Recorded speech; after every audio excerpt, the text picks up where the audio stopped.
Visión País. Este programa es presentado por la Universidad Politécnica y Artística del Paraguay, UPAP. Transforma tus sueños en hechos. Escuela de Gobierno y Políticas Públicas Norberto Bobbio, con los auspicios de la Universidad Nacional de Pilar, Café Confitería Don Panadero, con insumos y materias primas de IHA SRL.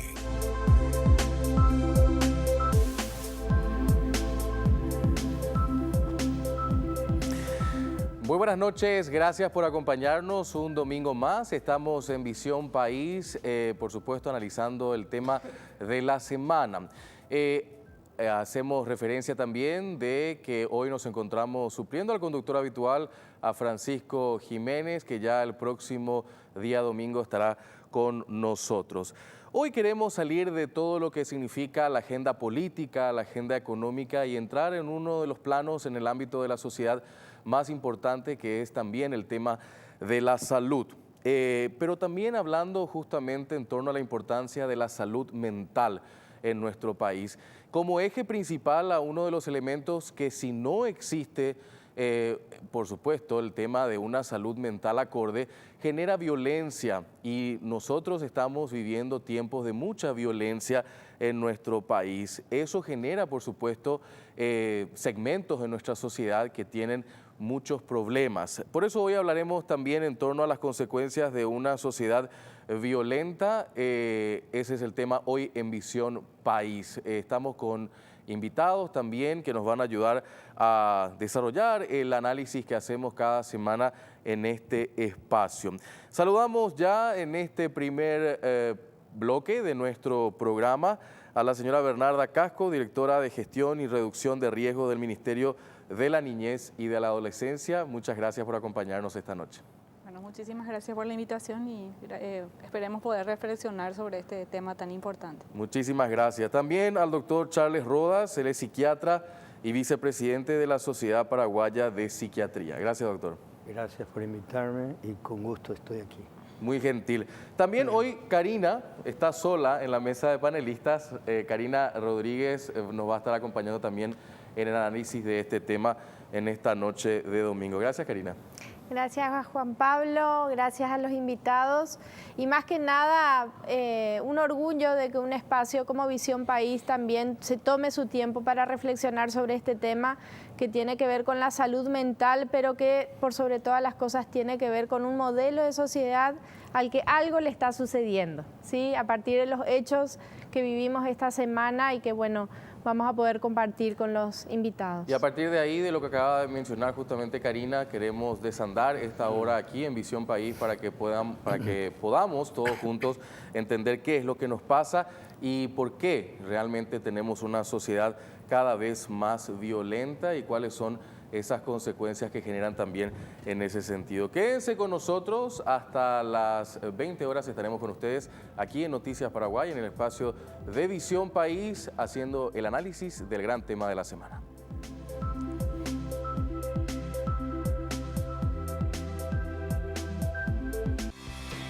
Porque decidiste cambiar y mejorar. Elegiste ser quien siempre te propusiste. Tu fortaleza es la confianza. Y esa confianza te llevó a que ahora te llamen abogada. Transforma tus sueños en hechos. UPAP, hacemos. Dedicación, excelencia, innovación, investigación, profesionalismo, solidaridad. Son virtudes que el país demanda y hay personas como vos y yo que las estamos alcanzando. El desafío no es fácil, hay muchos obstáculos, pero siempre están las herramientas y la ayuda necesaria. No estamos solos en esta carrera, tenemos la fuerza, la capacidad y el corazón. Y porque amamos lo que hacemos, queremos ser los mejores para ofrecer lo mejor.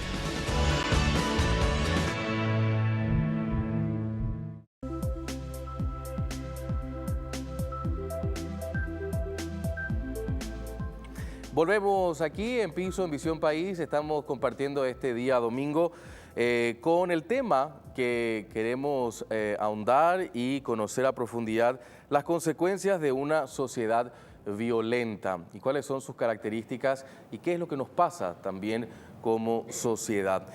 Traslado justamente la primera pregunta a la señora Bernarda Casco, directora de Gestión y Reducción de Riesgos del Ministerio de la Niñez y de la Adolescencia. Ellos estuvieron sacando hace unos días atrás un informe bastante impactante que nos gustaría conocer más detalles. 5.000 casos de justamente denuncias de violencia en torno a la niñez y la adolescencia en nuestro país. ¿Es cierto eso?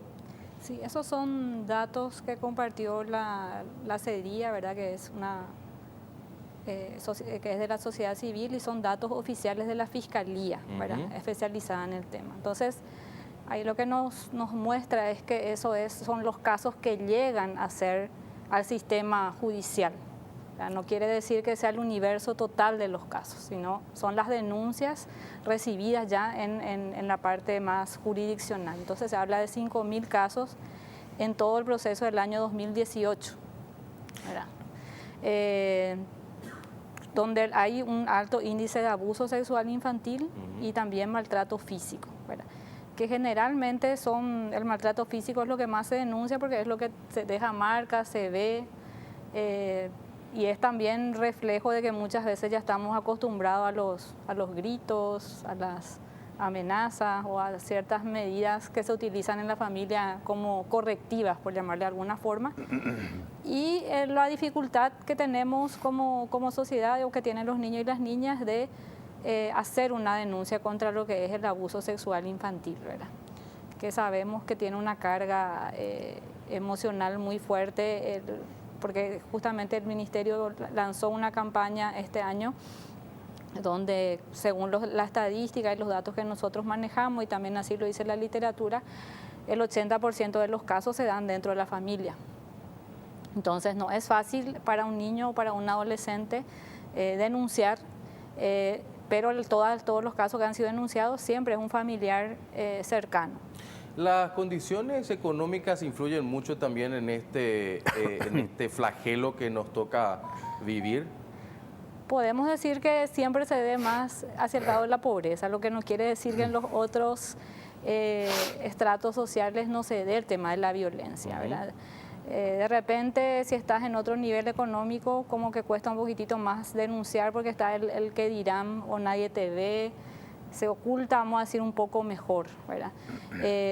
Sí, seguramente que influirá en algún tipo de comportamiento, pero no es el determinante para el tema de la violencia ni de la crianza violenta. O sea que estamos hablando acá de patrones culturales que reflejan que es bien vista, por ejemplo, un cintarazo, le hace falta un cintarazo, le hace falta Generalmente hay todavía ese tipo de expresiones, ¿verdad? Si bien ha habido avances con respecto a no acudir a ese tipo de métodos, sigue habiendo como que la famosa frase, a mí me cintarearon y no salí mal, me castigaban y mirá lo que soy ahora, ¿verdad?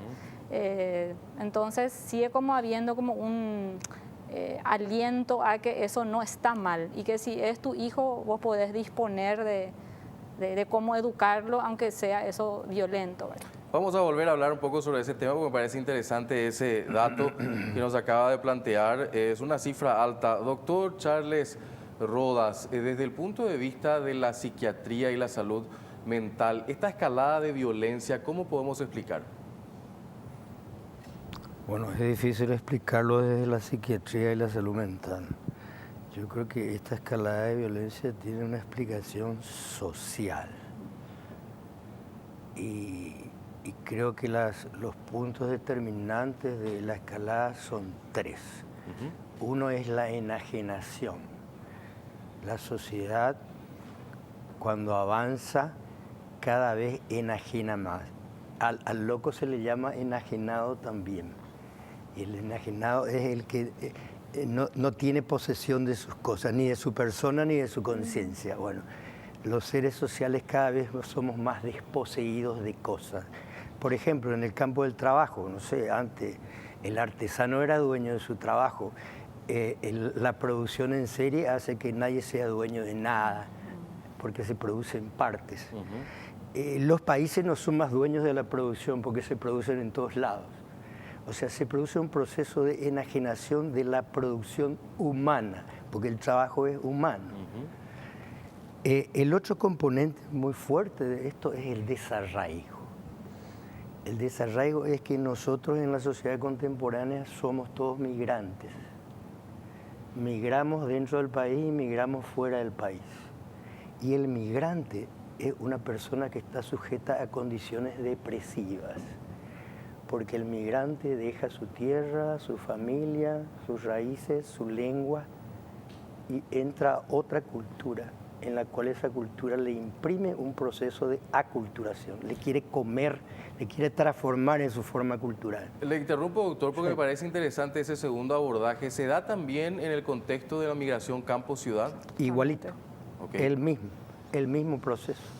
Y el tercer eslabón es la crisis de identidad, porque los dos eslabones van transformando a la concepción de la persona sobre sí misma.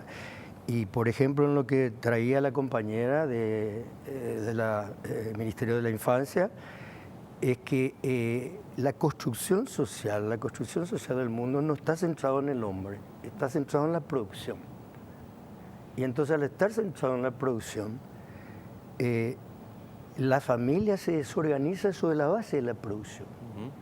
¿Verdad? Se desorganiza porque la mujer tiene que salir a estudiar, a trabajar, porque el espacio para compartir se desaparece o se vuelve casi nulo, porque la función parental desaparece. Entonces, el primer elemento de violencia es exactamente ahí donde ella lo expresaba, pero no es el único. El espacio escolar también se desorganiza. Y el espacio escolar se desorganiza y ahí se da un fenómeno curioso.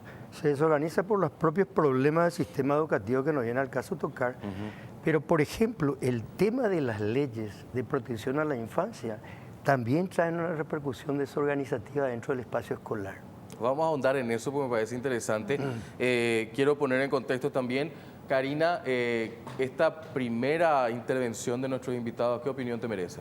Sí, me parece sumamente interesante esta forma de entendernos en el marco de un contexto y también un elemento que quisiera incorporar para conocer también la posición de nuestros invitados, que tiene que ver con esa violencia estructural con la que convivimos diariamente, ¿verdad? O sea, una violencia que va desde la despersonalización de las relaciones, una violencia que va desde lo que transmiten los medios de comunicación, una violencia desde lo que transmiten referentes sociales que deberían ser un modelo a seguir y que sin embargo son el modelo de lo que no quisiéramos, por lo menos muchos, ¿sí? Entonces, esa violencia estructural que quizás no es un golpe físico, pero sí tiene que ver con ciertos comportamientos que hacen que se naturalice la violencia. O sea, ya es normal o natural que alguien le grite a otra persona en el teléfono, en el call center, que alguien le maltrate a un chofer en un colectivo, que a un niño se le golpee porque es la propiedad en apariencia de sus progenitores. O sea, hay una naturalización y la pregunta es ¿hasta dónde va a ir, verdad? O sea, porque estas naturalizaciones tienden a ir superando todo tipo de niveles hasta descontrolarse, ¿verdad? Justamente me parece interesante y traslado la pregunta a nuestros invitados en torno a lo que planteaba Karina. El tema de la naturalización de la violencia hace que uno lo tome como propio. ¿Eso tiene un límite o puede realmente no tener fronteras en el caso de la niñez y la adolescencia? Bueno, eso es lo que nos debe interpelar como sociedad, ¿verdad? Yo creo que hay que hablar del tema de la violencia y en algún momento, siempre digo, tenemos que llegar a hablar de cómo queremos que nos traten, no solamente de cómo queremos que no nos traten. Porque en Paraguay todavía seguimos con las campañas contra el maltrato, contra el abuso. Pero necesitamos empezar a construir como mensajes de cómo queremos que nos eduquen, porque es la única manera de empezar a desnaturalizar ciertas cosas. Seguimos teniendo altos índices de violencia y también seguimos teniendo, así como dijo acá el compañero de reflexión, vamos a decir, al estar tan despersonalizados, ya me sacaron mi rol de proveedor, tengo que salir afuera a trabajar las madres, ¿dónde le dejo a mi hijo? O estoy todo el tiempo siendo cuestionada en mi crianza, porque le dejo en un espacio de guardería, o porque le llevo a mi trabajo, o porque genera cierta tensión y estrés, ¿verdad?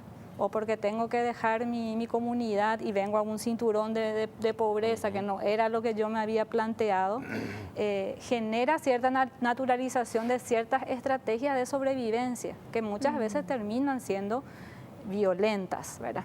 Y eso ya es una consecuencia de todo el proceso anterior, ¿verdad? Y también eso se traslada a todas las instituciones, o sea, lo que vemos en televisión, lo que consumimos en televisión, o en cualquier otro medio de comunicación, ya es producto de lo que la sociedad espera ver. Ya les es aburrido un programa que no tiene tiroteos, ¿verdad? O que no tiene peleas. O sea, entonces, por ese lado, el tema de la naturalización es que hay que ir hablando, trabajando desde los dos niveles. Hay que ir prestando mayor atención al tema de lo social en general, no solamente el tema de la salud mental o la no salud mental, es una expresión de todo lo social, de todo lo económico que no se trabaja como un engranaje, ¿verdad? Entonces es como ver la realidad por partes. Yo veo la realidad de la salud por partes, ¿verdad? En otro lugar, no sé si en algún momento sí deberíamos dejar de hablar de salud mental y hablar de salud integral o de hablar de salud en toda su expresión, pero de momento creo que sigue siendo necesario ponerle nombre y apellido a la salud, ¿verdad? Entonces,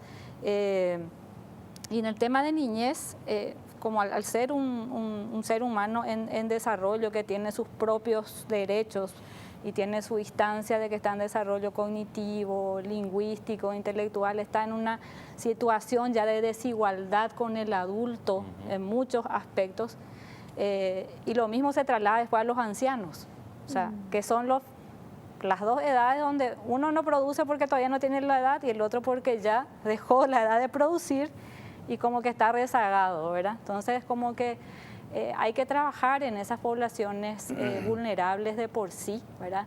Y en eso tenemos que estar involucrados absolutamente todos. Como Ministerio de la Niñez, yo creo que le estaba comentando justamente que el Código de la Niñez cumplió 18 años.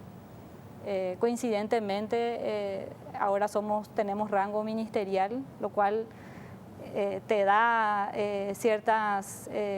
mayor responsabilidad sobre un montón de acciones que te toca hacer con ese sector de la población, pero también te da, vamos a decir, mayor énfasis en algo. Nosotros como ministerio estamos liderando lo que es la Comisión Nacional de Prevención y Atención a Niños Víctimas de Violencia, que es un espacio bastante interesante, donde nos reunimos varias organizaciones, porque no es niñez, adolescencia o violencia, no es un tema que le toca a un solo ministerio, a una sola ciencia. Tenemos que sentarnos todos juntos a hablar qué vamos a hacer con ese problema.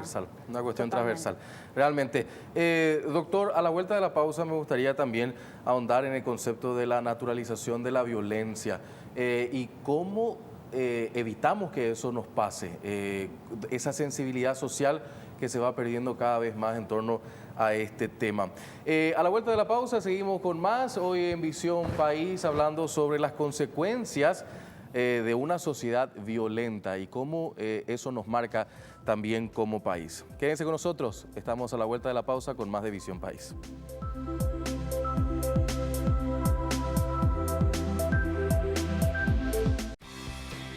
Porque decidiste cambiar y mejorar. Elegiste ser quien siempre te propusiste. Tu fortaleza es la confianza. Y esa confianza te llevó a que ahora te llamen arquitecto. Transforma tus sueños en hechos. UPAP. Hacemos.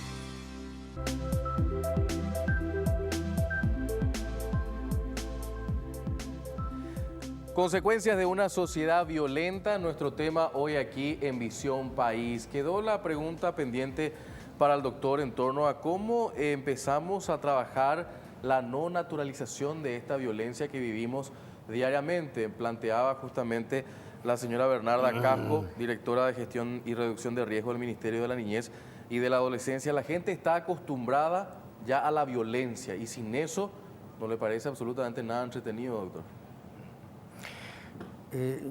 Yo quisiera abordar esta pregunta por el lado de que el ser humano es en parte cuerpo y en parte espíritu, según la concepción religiosa, o en parte una estructura psicológica o mental. Esa estructura psicológica o mental es la que le hace a la persona. La estructura mental se forma cuando hay una relación entre la persona en formación y el medio humano que le rodea, a través del cual la cultura se injerta en la cabeza de ese niño o niña en proceso de formación. Freud, que fue el creador del psicoanálisis, decía que la persona era una síntesis, una articulación entre el cuerpo genético y la concepción cultural o moral que viene de la sociedad o de la época en que uno vive. Es la estructura moral la que organiza el cuerpo. Cuando la estructura moral falta, el cuerpo funciona por sí solo. Y el cuerpo, en la etapa inicial, en la fase en que el niño se forma como persona. La primera idea de persona aparece cuando el niño dice yo, ¿verdad? Alrededor de los 1 año y piquito, ¿verdad?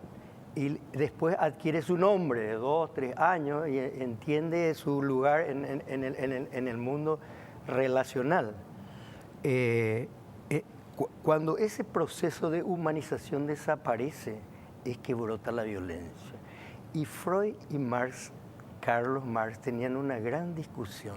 O sea, ellos no tuvieron nunca una relación directa, pero tenían a través de sus alumnos. Y Marx decía que la base de la violencia era la propiedad de la tierra. Y Freud le decía, no, antes de la propiedad de la tierra, el ser humano ya guarda posesión sobre sus objetos. Y objeto es su juguete o objeto es su madre. O sea que había una discusión entre dos grandes teóricos en sus campos respecto a cuál era el elemento de la violencia. Y esa dualidad sigue, por supuesto, presente.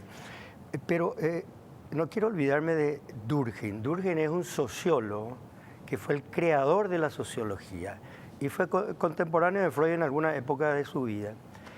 Y él hizo un estudio sobre el suicidio, uno de los estudios más serios sobre el suicidio. Estudios sobre el suicidio se llama el libro clásico de Durkheim. Y Durkheim ya hablaba en el año 1913, 1914, inicio del siglo XX, Durkheim ya hablaba de la anomia. La anomia era la desaparición de las normas que rigen la convivencia. Y Durkheim decía, las normas de convivencia son normas que favorecen a la comunidad. Y las normas van girando cada vez más a normas que favorecen al individuo y no a la comunidad. Entonces, todo ese mejunje de cosas es el que favorece la irrupción de la violencia. ¿Podemos decir que vivimos entonces tiempos de anomia? Absolutamente, absolutamente. Antes las normas de relación eran conocidas. Hoy en día las normas de relación se cambian a cada rato, así como uno cambia de canal. Café Expreso y Mini Brownies nos acompañan hoy también, como en cada edición. Café Confitería Don Panadero nos acompaña con productos de primer nivel que son elaborados con materia prima e insumos representados por IHA SRL. Café Confitería Don Panadero está ubicado en Dr. Bernardino Caballero entre Guido Spano y Víctor Andrade en la ciudad de Asunción. WhatsApp al 0986-334-177 y en las redes sociales Don Panadero PY. Karina, contextualizando esto último que acaba de mencionar el doctor, una sociedad de anomia, sin justamente apegarse a las reglas y a las normas. Complejo el escenario. A las normas colectivas, que es importante recuperar el sentido del ser como un ser social y un ser colectivo en un mundo que nos promueve el individualismo cada vez más, ¿verdad? Y creo que justamente esta semana nosotros no solamente los datos recabados a través de este estudio de los datos declarados en Fiscalía, que es importante también, ¿verdad?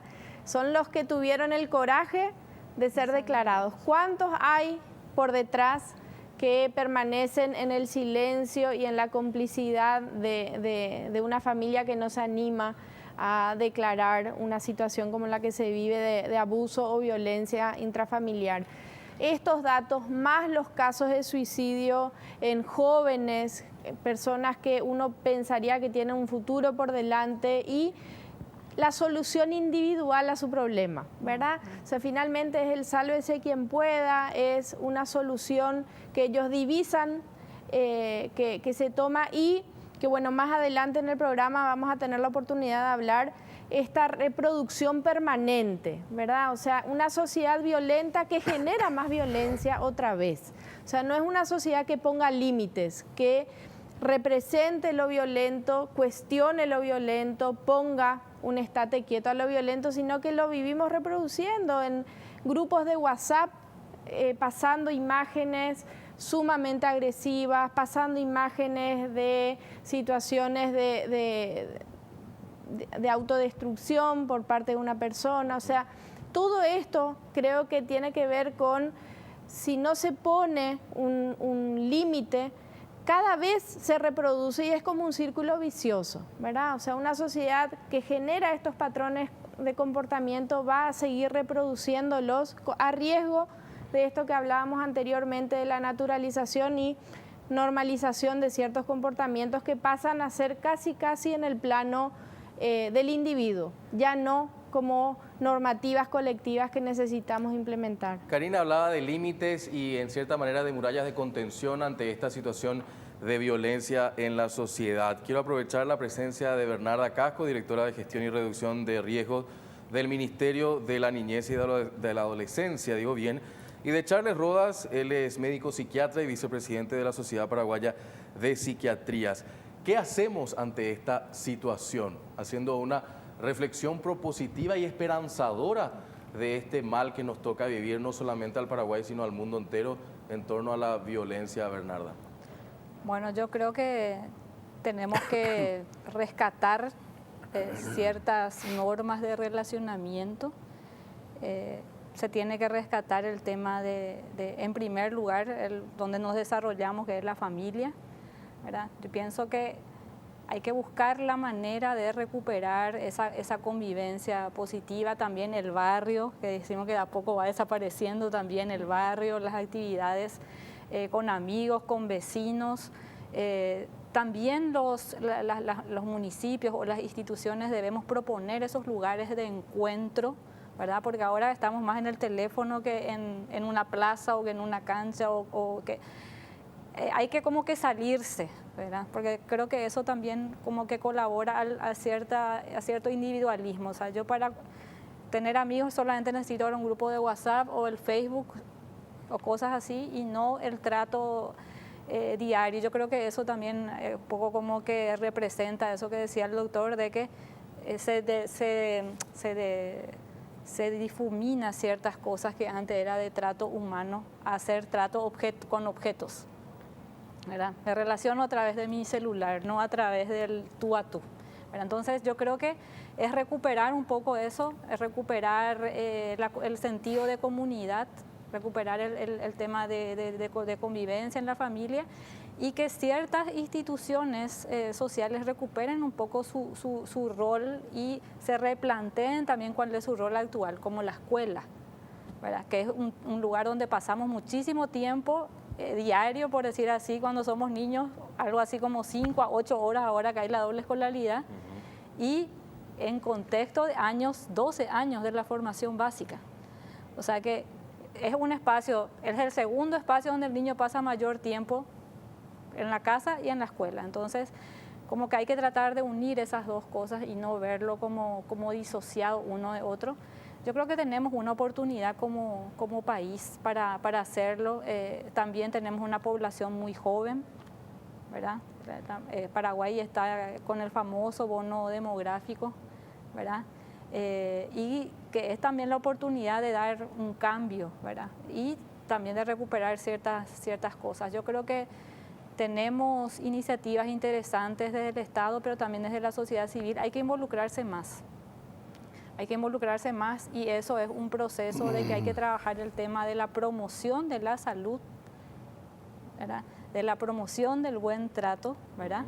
Y de que eso también se dé en los medios. Por eso que es importante que un programa como este esté poniendo esto en el tema para que después se abra a lo mejor el debate y propicien otros espacios. Y hay que volver a lo comunitario.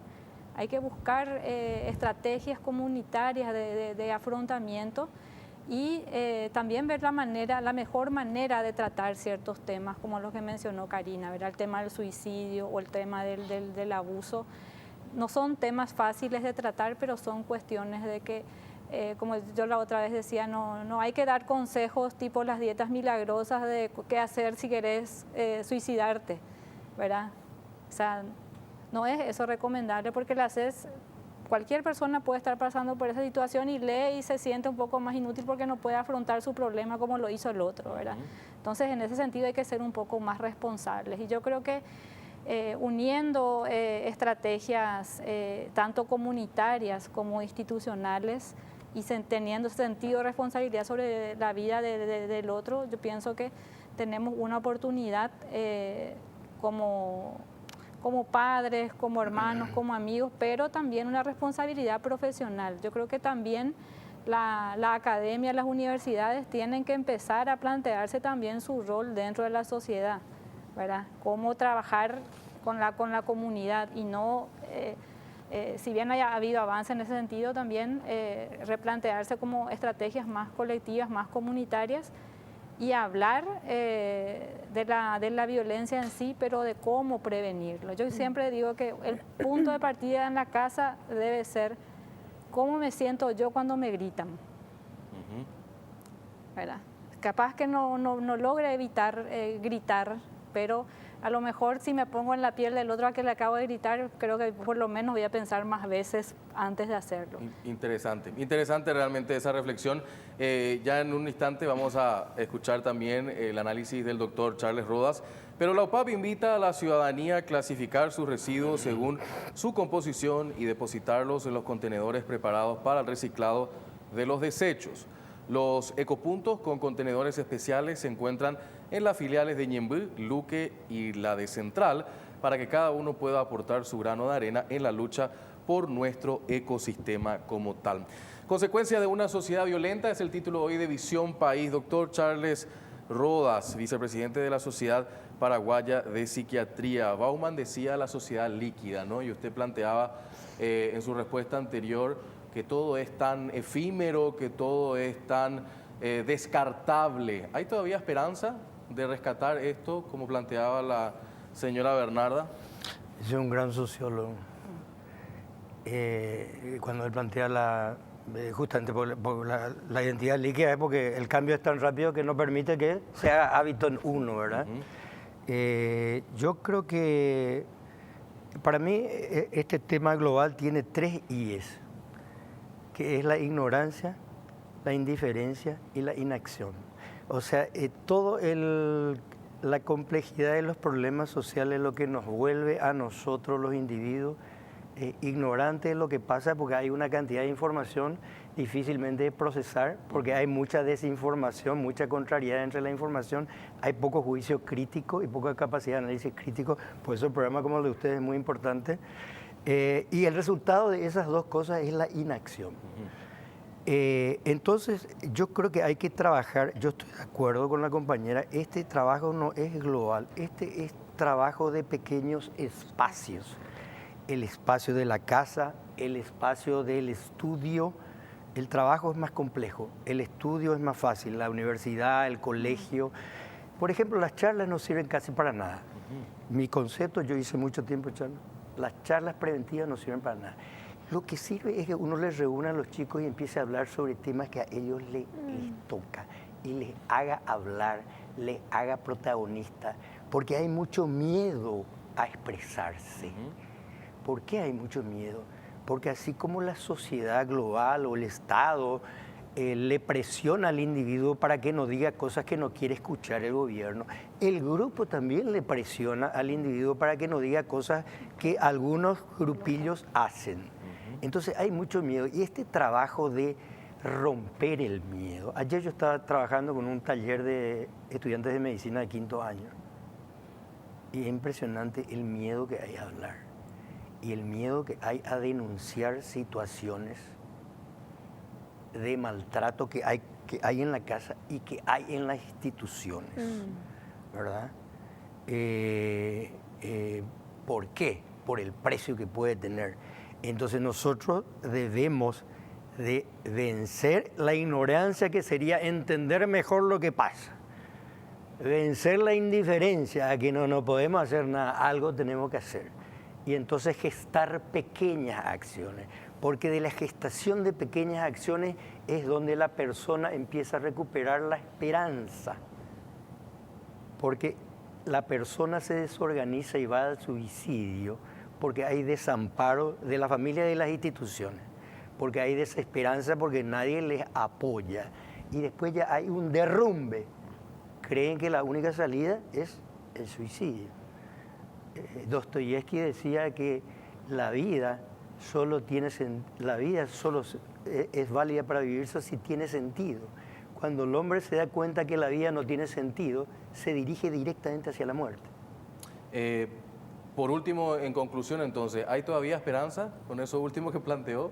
Yo creo que sí, pero es un trabajo de hormiga, de pequeños espacios. No es un plan nacional que vamos a hacer, pero no. Doctor Charles Roa, gracias por su tiempo. Vicepresidente de la Sociedad Paraguaya de Psiquiatría, y la señora Bernarda Casco, directora de Gestión y Reducción de Riesgos del Ministerio de la Niñez y de la Adolescencia. Hacemos una breve pausa. Enseguida estamos con más del análisis aquí en Visión País.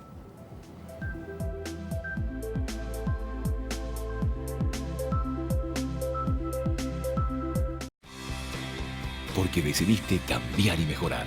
Elegiste ser quien siempre te propusiste. Tu fortaleza es la confianza. Y esa confianza te llevó a que ahora te llamen doctora. Transforma tus sueños en hechos. UPAP. Hacemos.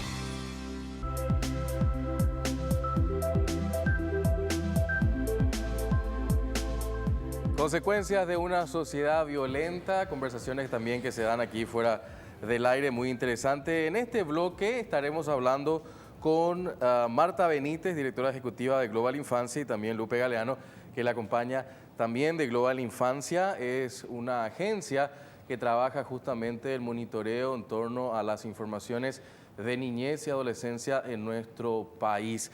Marta, gracias por acompañarnos. Buenas noches. Buenas noches, un gusto estar aquí en su programa y un saludo especial a toda la audiencia. También, Lupe, muchas gracias por acompañarnos. Muchas gracias por invitarnos.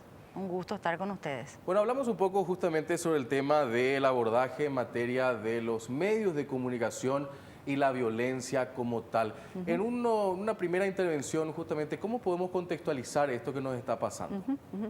Bueno, la Agencia Global de Noticias es un programa de nuestra organización que hace que este año cumplimos 15 años de trabajo continuado haciendo un monitoreo de cómo la prensa cubre temas referentes a la niñez y la adolescencia.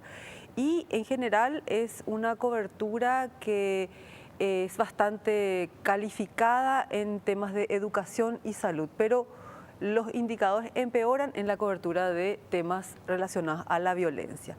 Por ejemplo, el uso de términos peyorativos se dispara cuando se cubren temas referidos a la violencia, por ejemplo, el uso de términos tipo pirañita, por citar un término que es bastante utilizado, y se empobrece la cobertura en el sentido de que disminuye la alusión de elementos referidos, por ejemplo, a los factores causales de la violencia, a elementos que pueden contextualizar mejor, como dar cifras, porcentajes, la frecuencia de los hechos violentos, o, por ejemplo, casi está ausente lo que es el enfoque de solución. O sea, ¿cómo podemos resolver el problema de la violencia en nuestro país?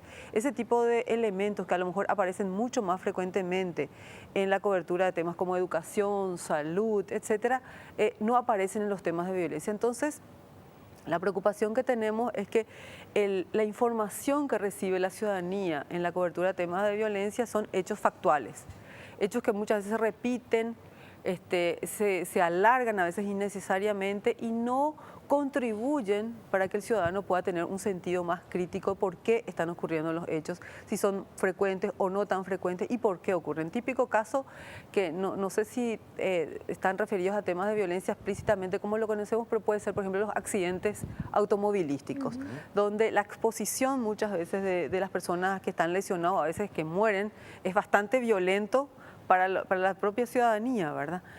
Y muchas veces no se dan elementos que permiten a la ciudadanía poder reclamar a los responsables, a los garantes, una mayor seguridad en la vía pública. Lupe, ustedes trabajaron un estudio justamente sobre este tema. ¿Qué podemos mencionar sobre este estudio? Trabajamos un estudio donde encontramos, digamos, 9 violaciones, sería a leyes y acuerdos vigentes, como por ejemplo presunción de inocencia, malos tratos, identificación de adolescentes con problemas de la ley y otras leyes y otros acuerdos internacionales. Y encontramos que existe de repente una debilidad por parte de los medios para tratar, para entender cuáles son problemas legales y cuáles son, y qué son, o sea, cómo informar siendo adecuadamente. Karina, justamente este tema del abordaje de los medios de comunicación es un protagonista importante en materia de lo que es la amplificación de la cuestión de la violencia en nuestro país. ¿Cómo ves el tema? Bueno, creo que hay una discusión que bueno, yo felicito el trabajo que vienen haciendo hace tiempo de tratar de reposicionar el rol de los medios de comunicación, ¿verdad? Porque creo que hay un elemento que muchas veces pasa a un segundo plano cuando en realidad debería ser el primero, que no es solamente informar, sino formar.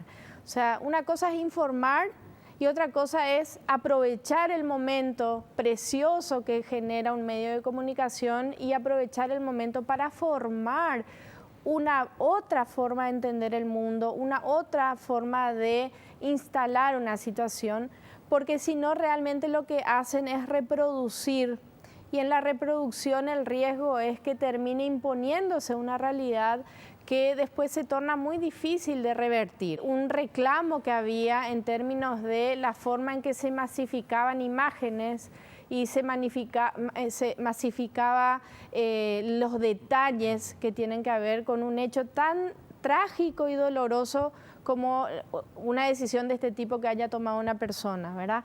¿Cómo hacer para que eso informe?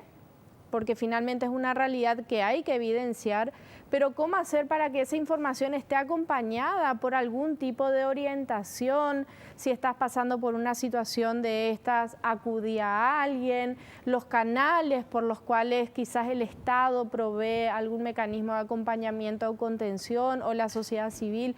O sea, creo que los medios de comunicación no están del todo cumpliendo ese rol, que no sé si es natural de los medios, pero sí creo que sería fantástico que se incorpore, porque realmente tienen la potencia de llegar a muchos otros sectores con los que poder articular y orientar más allá de la información. La UPAP invita a la ciudadanía a clasificar sus residuos según su composición y depositarlos en los contenedores preparados para el reciclado de los desechos.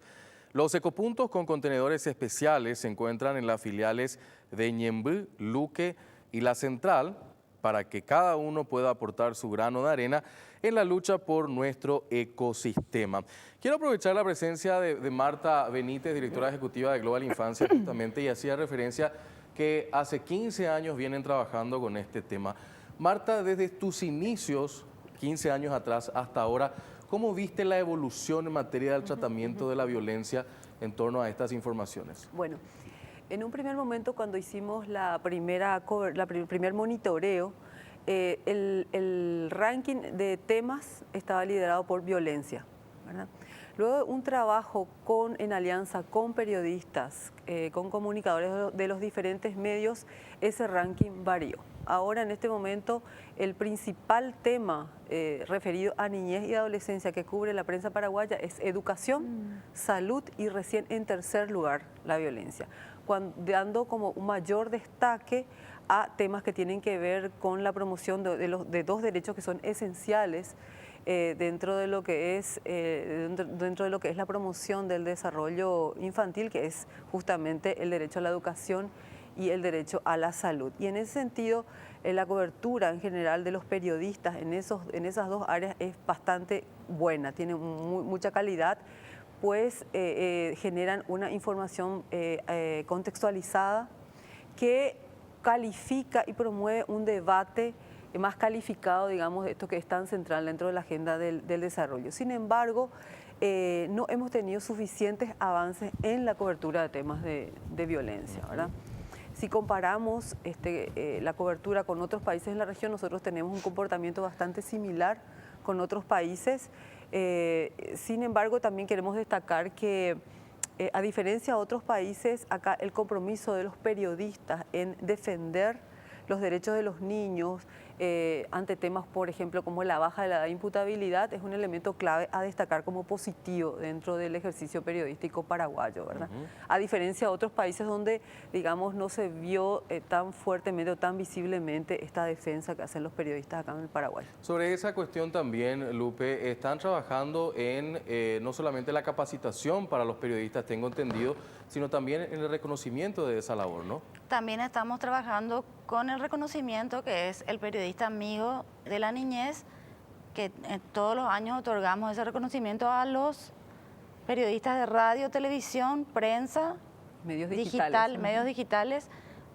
Elegimos cada año, el Consejo Asesor de la agencia elige a un periodista que se destaca por su cobertura, por el trabajo en contexto, en legislación, en poner un poco a la vista todos esos elementos que van más allá de la denuncia de lo factual. Exactamente. Y si me permitís, Sí, este año tenemos como la novedad, porque cumplimos 15 años, un premio al reportaje. Entonces es un concurso periodístico. A lo mejor, Lupe, vos podés dar más detalles de esto. Este año tenemos, como también en coincidencia con los 30 años de la Convención sobre los Derechos del Niño, tenemos un premio de reportaje para periodistas de radio, televisión, prensa escrita o medios digitales alternativos o masivos que quieran participar, y tiene un valor monetario que puede ser simbólico, pero que puede ser un aliciente para los compañeros de prensa. Sobre el tema también de lo que acabas de mencionar en torno a lo que es el reconocimiento del trabajo de estos periodistas, se construyó una conciencia a lo largo del tiempo, ¿no? ¿Cómo valoran estos periodistas este reconocimiento, Marta, a tu criterio? Bueno, yo creo que justo estamos hablando con Lupe la otra vez, después de tantos años de trabajo, que es bastante importante destacar esto, que hay una valoración de este acto, de este hito, digamos, que año a año se repite, porque es un momento para juntarnos aquellas personas que estamos aliados, reconocemos la importancia de trabajar por los derechos de los niños y niñas desde este enfoque, luchando y trabajando por la dignidad del niño y la niña. Y vemos que año tras año cómo van uniéndose otros periodistas, otros comunicadores, y recibimos de parte de ellos, a través del trabajo diario de la agencia de noticias, un reconocimiento del trabajo que estamos haciendo con ellos, porque es un trabajo en alianza. Es decir, lo que hace la agencia de noticias es estar en contacto, estar accesibles a los periodistas para proporcionar la información, las fuentes, estar como accesible a las consultas y a las dudas que tienen los periodistas a la hora de hacer la cobertura de temas de niñez y adolescencia. Y también nos da la pauta del cuidado que están poniendo para asegurar realmente responder a una cobertura que responda a estándares que tienen que ver con los derechos de los niños y niñas. Me gustaría, a la vuelta también de la intervención de Karina, preguntarles un poco cómo está el contexto regional. Hiciste un pequeño abordaje sobre eso, pero en realidad, si miramos Brasil, Argentina, Uruguay, Chile, Bolivia, ¿cómo estamos Paraguay también en ese tema, Karina? No, y sumando también, Juan Pablo, a tu pregunta, En el bloque anterior compartíamos con una representante del Ministerio de la Niñez y la Adolescencia sobre la base de esta información que salió esta semana de 5.000 casos denunciados en la Fiscalía, consultarles también si la agencia tiene algunos mecanismos de investigación o de sondeo de otros datos, ¿verdad? O cifras ocultas que quizás no siempre son las que salen a luz, o datos que decíamos en el bloque anterior, 5.000 son los casos que se denuncian. ¿Cuántos hay por detrás que todavía están en el silencio y digamos, en el terror de vivir una realidad de la que no se puede hablar?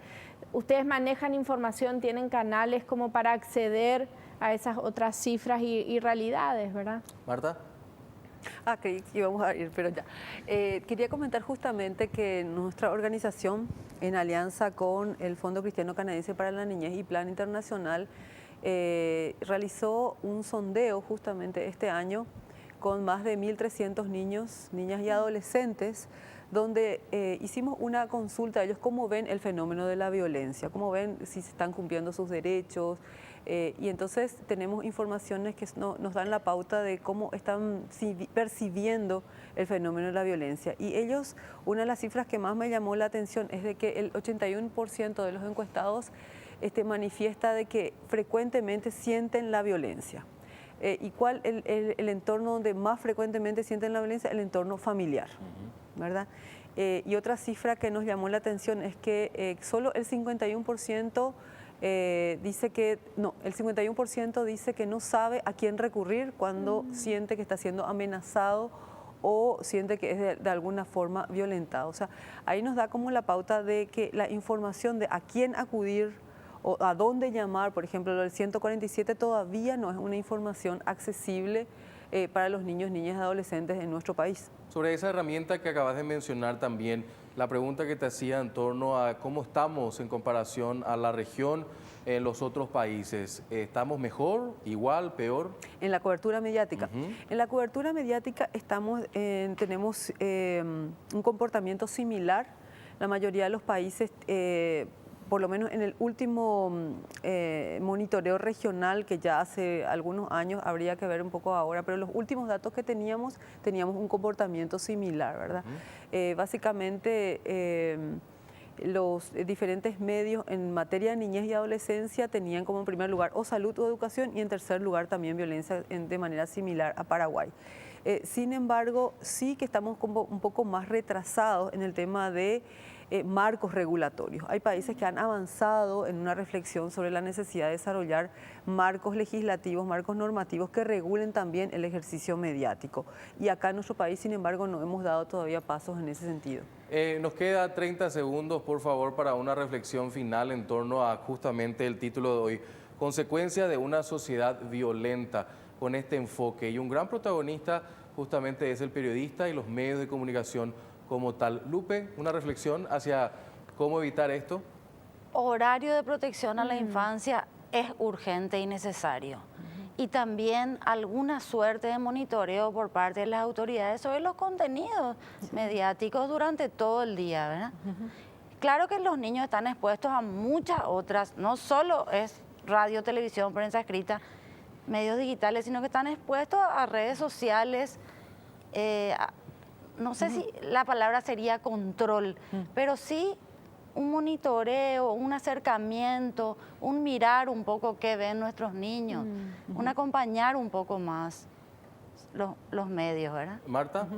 Sí, en relación a lo que dice Lupe, también manifestar el tema de la corresponsabilidad en la construcción de la información, ¿verdad? En este momento, debido a la penetración que tienen las redes sociales, las diferentes plataformas que existen, todos nos convertimos de alguna manera en periodistas y en comunicadores, ¿verdad? Y en reflexionar sobre qué compartimos y tratar de ponernos en el lugar de si nos gustaría a nosotros que se compartan algunas situaciones, ¿verdad? Algunas informaciones, tratar de ver de que todos somos corresponsables en el respeto de la dignidad humana. Muchísimas gracias, Marta Benítez y Lupe Galeano de Global Infancia. Y por supuesto también a Karina. Nosotros hacemos la pausa y enseguida estamos con la reflexión final de nuestro encuentro dominical aquí en Visión País.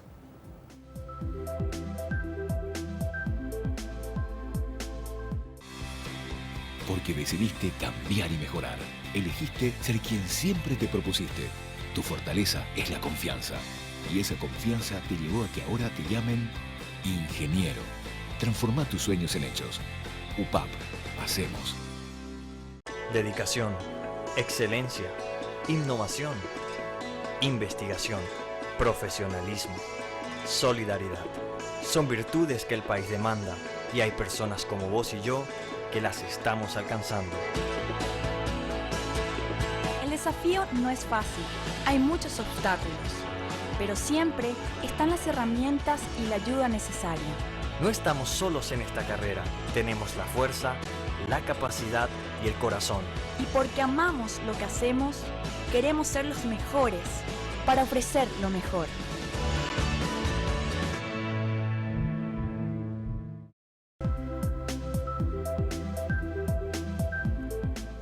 Consecuencia de una sociedad violenta ha sido el tema de análisis esta noche de domingo aquí en Visión País.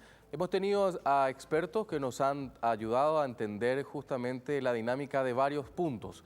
Entre ellos, lo último que nos habían mencionado justamente las representantes de la Agencia Global de Noticias es una amplificación en el marco normativo de nuestra jurisprudencia en el país, pero por sobre todo cumplir las que se cuentan y ver justamente las que se necesitan para proteger a la niñez y la adolescencia en su crecimiento y en su exposición ante la violencia.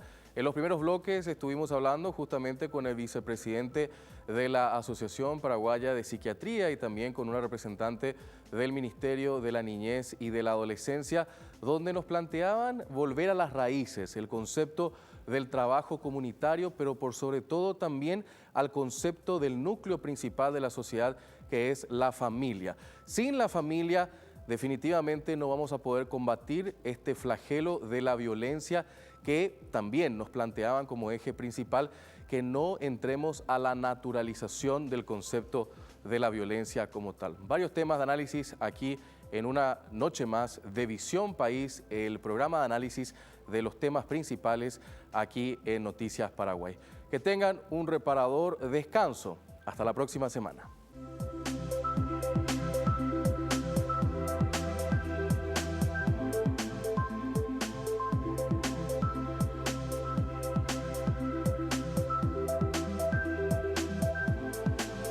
Visión País. Este programa fue presentado por la Universidad Politécnica y Artística del Paraguay, UPAP. Transforma tus sueños en hechos. Escuela de Gobierno y Políticas Públicas Norberto Bobbio, con los auspicios de la Universidad Nacional de Pilar, Café Confitería Don Panadero, con insumos y materias primas de IHA SRL.